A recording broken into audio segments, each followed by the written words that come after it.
All right, Bram, first off, how was practice today? It was good, man. USC the talented front, so we had to come in dialed in. They run a plethora of, cool fronts and stuff like that. So we had to come in locked in and have a good day today. What did you think of the music choice today? It was definitely different from anything we've heard at practice, with all the bachata music and kind of the cumbia music. Did that kind of give you guys a little extra energy today? Yeah, I think so, man. I mean, still up-tempo music, upbeat, gets everybody in a good mood and sets a tough practice, so yeah, for sure.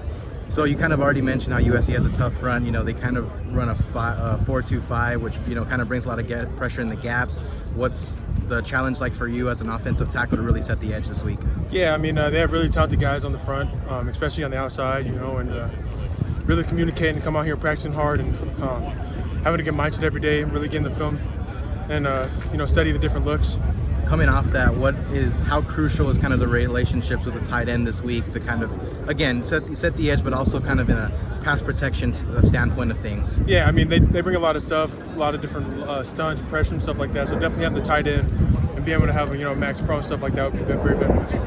Coach Dillingham said kind of in this press conference yesterday that he thought you guys played actually really well. What are some of the good things that you guys saw and then some of the things that you guys can still improve on?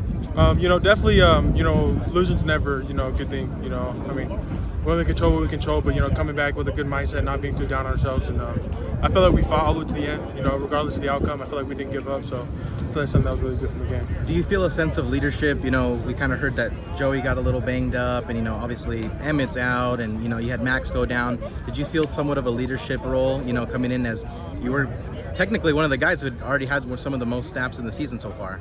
Yeah, I mean, definitely.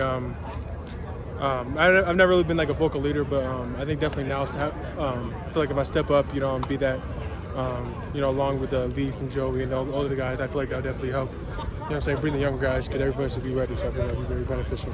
What's something that Coach Walden and Coach Dillingham have kind of instituted already, just second day of practice, in terms of what you guys need to do as a unit to put some points on the board? Because obviously that was a big definitely thing. Getting the film, communicate. Everybody needs to know their job, and I feel like tempo and getting lined up and just honestly knowing your shit when you come out here is definitely the number one thing. Mm-hmm. What's it like, confidence-wise for you to see a guy like Jalen back on the field? Tevin got banged up, was back on the field today, or even guys, like Drew Pine was still taking reps today. What does that do for you guys confidence-wise in terms of, we're a little banged up, but we're kind of starting to see some people still not completely out?